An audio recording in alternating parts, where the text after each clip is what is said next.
computer, found it. Recording is in progress. So Royal Bank of Canada commissioned a study what sorts of job skills were going to be important in the future. And I have a few more people I need to admit, so bear with me for a moment. Admits, admits, admits. But what I wanted to show you, this is what they found. Far and away, the most in-demand skill was active listening. So what today we are going to emphasize, this is going to be the story of the work done by 3 researchers.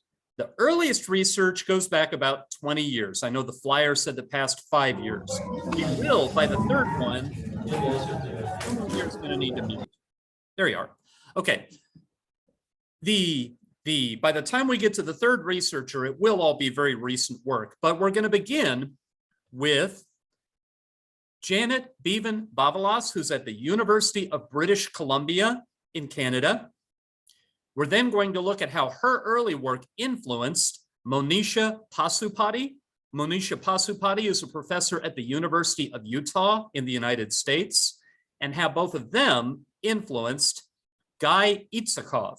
Guy Itzhakov is a professor at Haifa University in Israel. So let's begin with Janet Bevan-Bavalas. Here's what she did.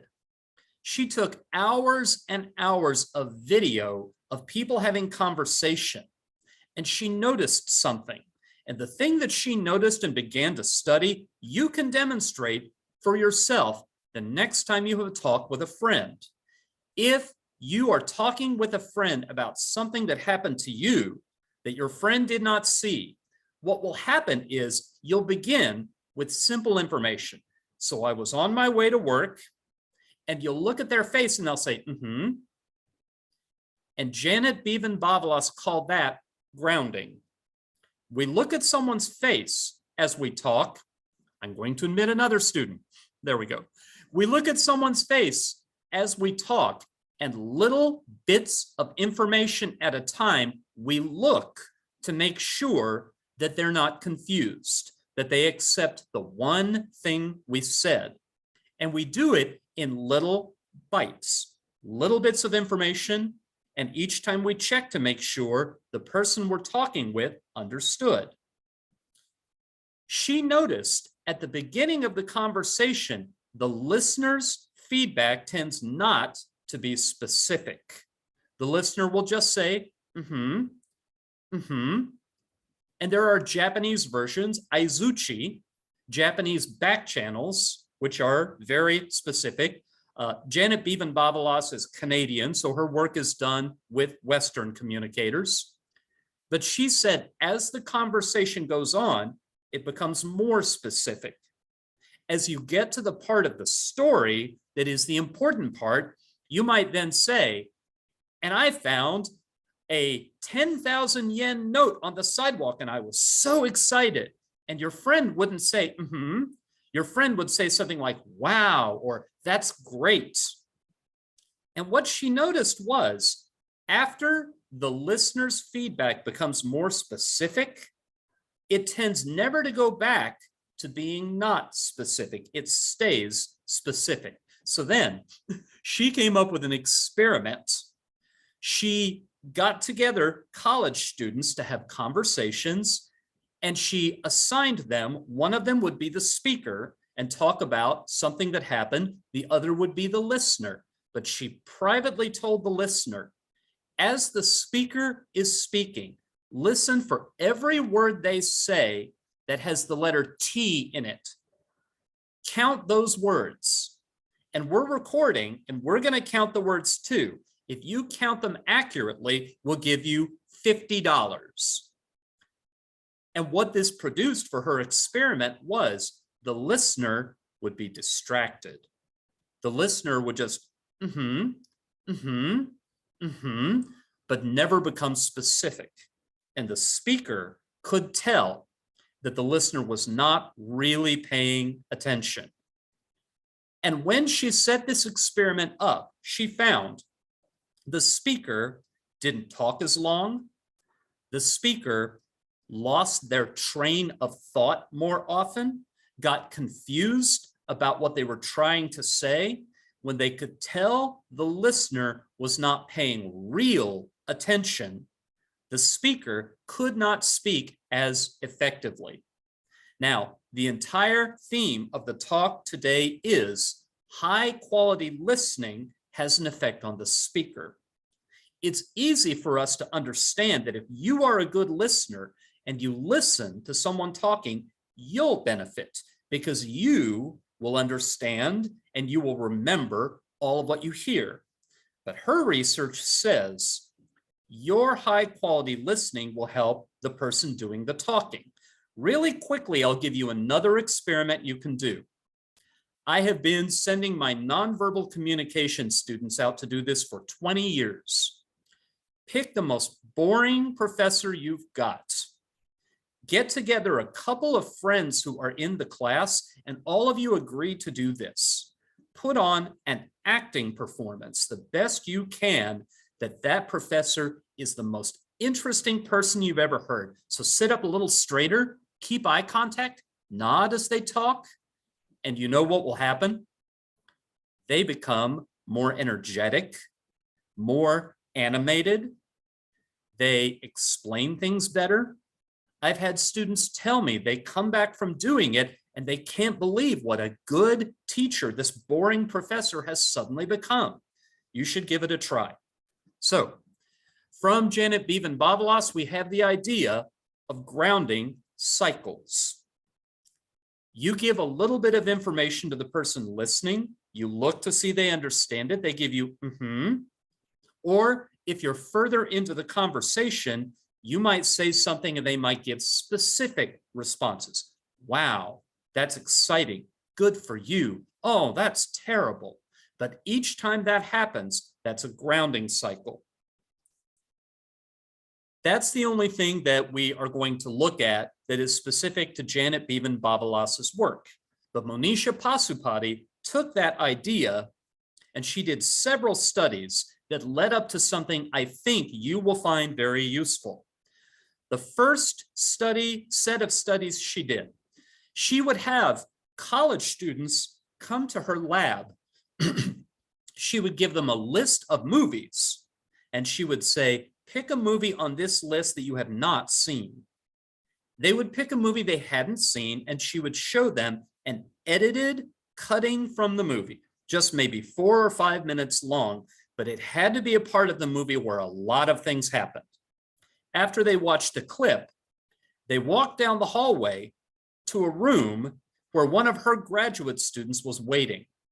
And that graduate student was trained to do one of two things. Either the graduate student would pay careful attention and listen while the participant in the study told the story of what happened in that movie scene, or the graduate student would look bored, would check their phone, would kind of look around the room, maybe look like they were sleepy, give really bad signs of not listening well.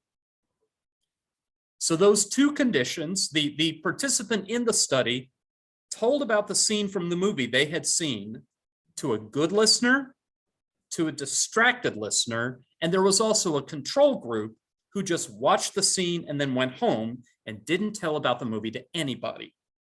6 weeks later, Professor Pasupati invited them to come back, put a piece of paper in front of them and said, please write down what happened in the scene that you watched when you were here 6 weeks ago. What she found was the participants who had had a graduate student who listened carefully, who gave them high quality listening, they could write down every detail from that scene in the movie. And it was the same details that they had repeated after they watched the scene. But the participants who'd had bad listening, first of all, they were not any better than the ones who hadn't told the scene to anybody at all. They were the same as the control group. Second, they couldn't remember the scene from the movie. If they did remember, the details were out of order. They were different details from the ones they related the day they first showed up for the experiment and watched the film clip. So What Pasupati concluded and her collaborators concluded from this was something that you relate while someone gives you high quality listening is more likely to be retained in long-term memory. You're more likely to be able to retain in detail what you said. She then did 2 studies that were, she did them roughly, or she published them roughly at the same time, and they were aimed at the same concept. First of all, she invited students to come participate in the study if they just had a really positive event happen to them. They had just achieved something, they had just been promoted at work, they had just had a breakthrough playing their sport, something really good. She also invited some students to come in who had never played the video game, The Sims. And if they had never played The Sims, they were invited to take part in the second study. So for the first study, the students went down the hall to a room where there was a graduate student, and the graduate student either listened very, very well or were distracted, like we talked about before, looking around, checking their phone. There was a third interesting condition. The graduate student might disagree with everything they said and pick at it and argue and try to deny what they said. And then the second study, the college students played The Sims for 15 minutes. And down the hall, they went to a room where there was high quality listening or distracted listening, or the graduate student who disagreed with everything they said. Here were the results. In the condition where there was high quality listening, what they did, actually, let me take those in a different order. The worst of the 3 was the distracted listener. With the distracted listener, they tended to just describe the event, the positive thing that happened in their life. Or if they had played The Sims, they just said what happened. As I played The Sims, I built a house, I sent my Sims off to school, they died of old age, the end. In the condition where the listener disagreed with everything and argued, actually, the response was a little bit better. Her finding was a distracted listener is worse than a listener who disagrees with everything, because a listener who disagrees with everything is at least paying attention. But in the condition where the participants in the study told about their positive experience or told about playing The Sims, and there was a very attentive listener, what they did, they interpreted what had happened. They talked about what it meant. The ones talking about their own positive experience, they said, here's what this experience taught me about myself. Here's what I think I can do in the future now. There were a lot more remarks where they made meaning out of the experience. And the students who had played The Sims, they commented a lot more about strategy. Now remember, they had never played the game before. They'd played it one time for just 15 minutes in this study. But if someone listened to them, they would say, I think the point of the game is this. And I think what I'm supposed to be doing is this. And her conclusion from this study, we tend to develop a working theory of who we are, and we test that theory by other people's response to us. And when we talk out our theory of who we are and who we are becoming, and someone listens very attentively, that strengthens the conclusions that we arrive at. When we decide, this is who I think I am, this is who I think I'm becoming, if someone listens while you do that, you're likely to have more confidence. Playing The Sims was really just kind of a small scale. Here I am in this world. I think I see what's going on. And if I talk it out and someone listens to me while I do it, I'm likely to feel safe saying, this is what the purpose is, this is what the meaning is, and this is what the strategy should be. Okay, 2 more sets of studies, then we'll draw some conclusions. What she then did, having moved on from the long-term memory study and the working theory of yourself study, she then recruited pairs of friends, two college students at a time who knew one another and were very good friends. And she recruited a lot of college students, but they all had to come in groups of two who were very good friends. And each one needed to say something had happened to them that was either very positive or very negative, and they had not told their friend. So they needed to have something they could talk about, and it wouldn't be something normal. It had to be, I've had something good happen, or I've had something bad happen, and my friend doesn't know yet. She then randomly assigned them one to be the speaker, one to be the listener.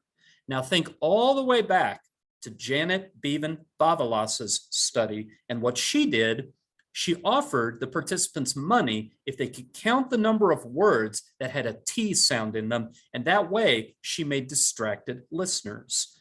What Monisha Pasupati did, for half of the students that she told, you're going to listen while your friend talks, for half of them she said, be a good listener. And that's the only thing she said, just be a good listener. And for the other half, she said, count the number of words with a T sound, and if you get it right, we'll give you $50. And she made distracted listeners out of those particular friends in the groups. Now, the first thing that happened as a result, the speakers who had a distracted listener didn't talk as long. Their stories were shorter. But even more importantly, the better the listening was, the more the speaker would talk about what the event meant, why it mattered. And from this, what Pasupati concluded was, people who have not a lot of confidence in who they are, they do a lot more of what Pasupati called reporting. If you have ever talked to maybe you have a niece or nephew or a kid who lives in your neighborhood, and you ask them, what did you do today? What young children tend to do is they'll just list everything that happened. Then we went to the park, then we played on the swings, then we had a snack, and it's just one thing after another. That's more typical of people with an unfinished sense of self. But as people become more confident in who they have become and the events in their life have turned them into today, they take things that are happening and they say what they mean and they fit them in to the story of their entire life. One last study that Pasupati did in this line. She set up the same situation I just talked about, a positive or negative event that your friend has not heard about. But this time she went through the data looking for something different. She separated the things that people said they had learned into stability or change, stability or change. And do you know what I do sometimes? I make presentation videos and I get so into talking about what it is that I forget to use them. So I have to get caught up here. Please bear with me. There is memory. When you have good listeners, you tend to put what you say into long-term memory. There is self-verification. That was your theory of yourself. People have a working theory of self. They become more confident in it when someone listens well. There is reporting versus storytelling. That's what I just got through talking about. And then finally, she looked through her data for stability versus change. She looked for places where the speaker said, this major event happened in large part because of something I already knew about myself. This happened because I am a stubborn person. This happened because I'm a hardworking person or because I'm a kind person. And then some of the stories, people said that the experience taught them something about themselves that they did not know before, or the experience made them change. It made them become someone they'd never been before. Maybe they thought of themselves as very shy and quiet, but they had an experience where they were forced to speak up and talk to strangers. That kind of experience is what she called a change experience. And what she found was that people were a lot more likely to be confident in the change condition. If they were talking about an experience that just confirmed what they already thought, then the quality of the listening didn't make that big of a difference. If they already knew what kind of person they were, and that was the explanation for the experience they shared, then a distracted listener didn't undermine their confidence. But when they told the story of an experience that made them do differently than they'd done before, or that showed them that they had a quality they didn't know they had before, a distracted listener meant that they didn't talk as long and they didn't have as much confidence. A really good, attentive listener meant in the end, they were more confident. So here's the takeaway. There is a researcher by the name of Jeffrey Arnett, and he is the man behind what we call emerging adulthood.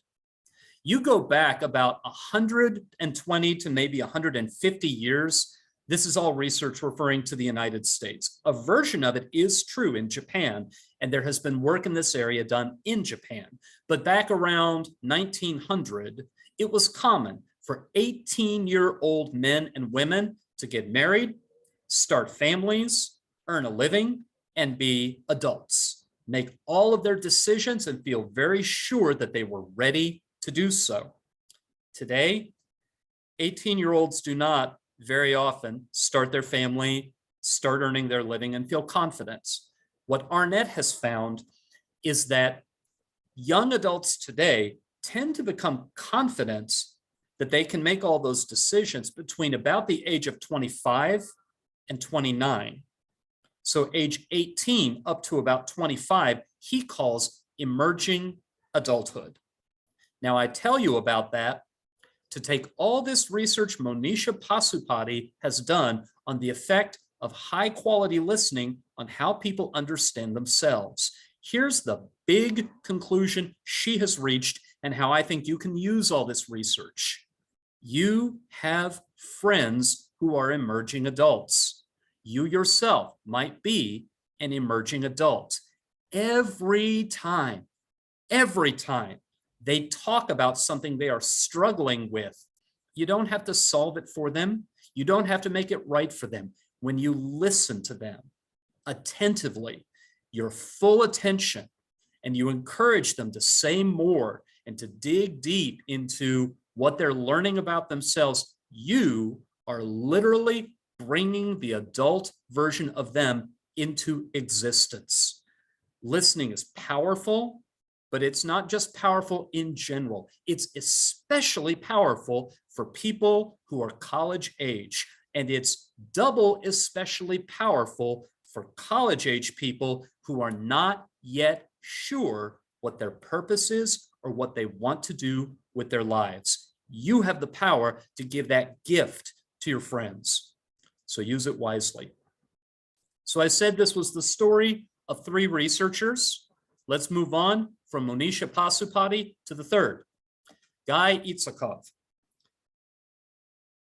Guy Itzhakov also researches high quality listening, but where Monisha Pasupati, her emphasis is, what does it do to our theory of who we are when someone listens to us? His emphasis is on attitudes. Now, an attitude is just, you feel positively or negatively. You like, you don't like. You approve, you disapprove. I like chocolate ice cream. I dislike being stung by a wasp. Those are both attitudes. I think the being stung by a wasp is pretty widely shared. I don't think that many people have a positive attitude about being stung by wasps. So, the first study that I want to talk about that Professor Itzhakov has done is about attitude clarity. All of us have attitudes. And when you talk about your attitude, not just how you feel, but why you feel that way, talking about your attitude is pretty simple. We do it all the time. But explaining why you have a certain attitude can very easily induce anxiety. It's very easy for you to feel as though you have to defend it. What he's found is if you're talking about the reason behind your attitude, and the person you're talking with is giving you poor quality listening, then your motivation tends to become to show that your attitude is correct. Poor or distracted listening, or listening that includes the speaker or the listener trying to take the turn away from you, trying to prove you wrong.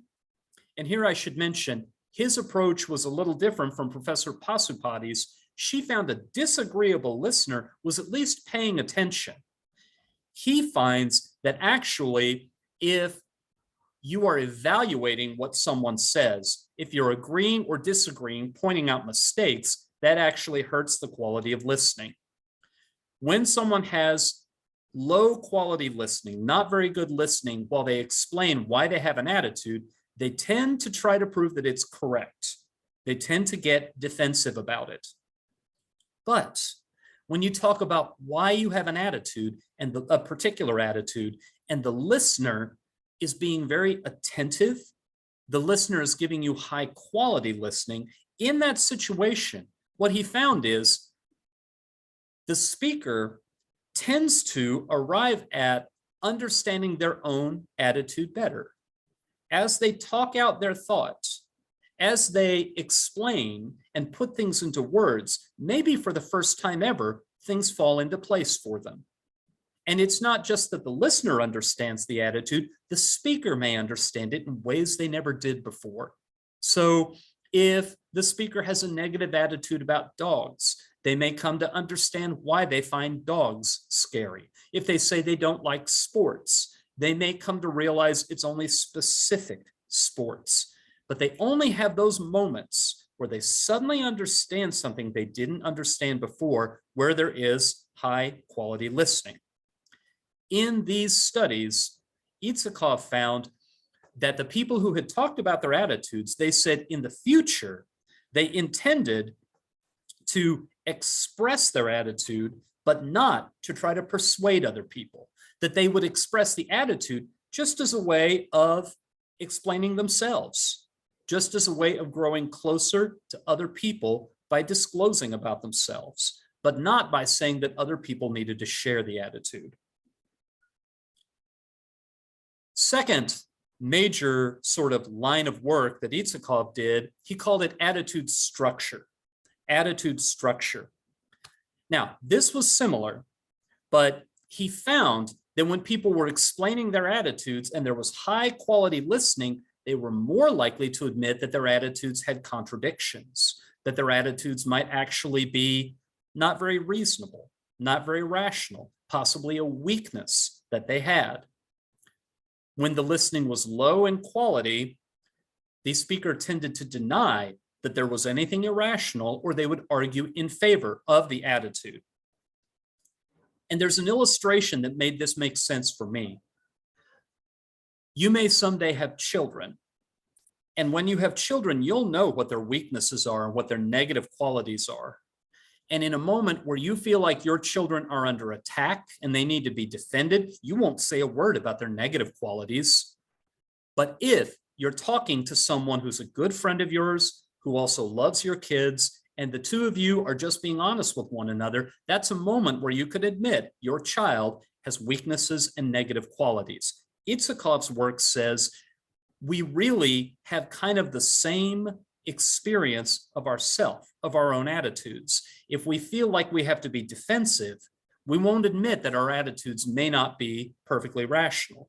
But where we feel it's safe, where we have psychological safety, that is where we can admit to ourselves that that attitude, even though we have it and have it powerfully, that it may not be so true that everybody has to share it. Those are not the studies by Itsakov that I think are the exciting ones.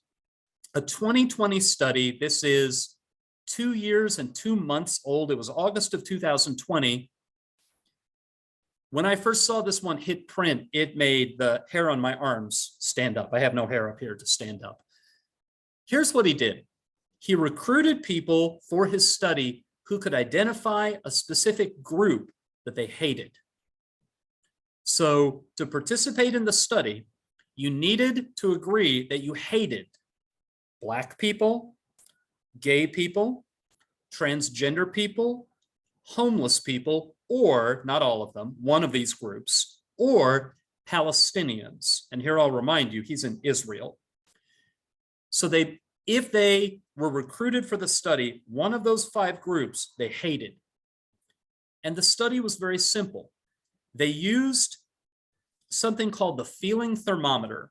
They were just asked, how strong is your feeling of hatred? 1 to 5, and the feeling thermometer goes blue to red. So 5 is red hot hatred. And everybody who was included in the study was 3 or above in the group they hated. They were then given the opportunity to talk about that attitude with either a bad listener, distracted, a neutral listener with no preparation, or a high quality listener. And in the high quality listening condition, at the end of the conversation, the attitude had gone down. Often it had gone all the way down to 1. It weakened their attitude against the hated outgroup. He said that as they talked, they would admit contradictions. I don't understand why the Palestinians bomb us and shoot rockets at us, but you know what? There's a Palestinian family living just down the block. They are such hard workers. They are such loving people. Maybe I'm wrong about them. When they felt safe, they would talk through these attitudes toward other people, and they would start to turn loose of some of the extreme polarized hatred. Couple of last points I want to get to on this. He's found in his work over time that stories are downright magic. He has a definition of high quality listening, since I keep throwing that term around, and most of it you would find pretty familiar. Put distraction away, don't look at your phone, don't interrupt, don't solve people's problems for them, don't point out when they've made mistakes. But one thing that I was not familiar with, he says, part of high quality listening, anytime you can, try to encourage them to take what they're talking about and turn it into a story, to tell you the story of whatever it is the subject of the talk is. Because in previous work he did in graduate school with one of his professors, they found our quality of listening automatically goes up when someone tells a story. He said story-induced listening is more likely to produce psychological safety than just about any kind of listening. Now, in line with that, there's another professor named Jamil Zaki at Cal State Berkeley in the United States, and he's given the advice for quite a while. He gives this advice to his students who are going to go home for a holiday meal, and they have older relatives who sometimes say really nasty and hateful things. He says, don't argue back, don't tell them they're wrong, ask them to tell you the story of how they came to believe that way. Because what that does, you will become a better listener as they tell you the story. They will see your listening behavior and see you treating them with respect. They're very likely to give you a turn to tell your own story, and you can talk about your own attitudes, and it produces psychological safety, and it takes the heat and the difficulty down. One other example I'll give you, because I'm running a little short on time. There's a researcher named Heidi Larson. She traveled around the world for 20 or more years, going into communities where people were skeptical of getting vaccinated. And the people who went in before Heidi Larson used to try to argue and say, the vaccines are safe. These conspiracy theories you've heard are wrong. But what she would do is she would say to these mothers who didn't want their children vaccinated, she would hear their reason, their conspiracy theory, and she would say, that's so interesting. Tell me where you heard that. And as they told her the story, she showed them respect. And at the end of it, she would say, I'm a mom too. And I've heard some of these, and I checked this vaccine out before I let my daughter take it. And she had a wonderful record of people changing their minds and accepting the vaccines. All right. So my big finish, actually, let me pop past that. Vavalas, Pasupati, and Itsakov, we've gone from grounding cycles, which is the basics of the effect of high quality listening on the speaker, to high quality listening helping people become confident in their theory of who they are, to high quality listening, helping people feel safe while they think about why they have an attitude that they have, to where they understand it better instead of thinking everyone has to agree, and even to people giving up hating other groups because they can admit to themselves it may not be fair to hate other groups. If any of this interests you and you would like to know more, here are my email addresses: doyleinjapan@gmail. That's the one I check most often. At Tufts, I'm Doyle Schrader. And finally, thank you very, very much for joining me. I hope that some of this winds up making a positive difference in your life. I hope you'll listen to your friends as they work through their emerging adulthood, and you'll be the one that helps them become full, confident adults. And maybe you can take some of the negative attitudes that trip you up, or maybe your friends can do this. And as you give them high quality listening, they can work through them and come to put them in perspective. Thank you very much for joining me today. Bye. Or actually, I'll stop share and then I'll kill it.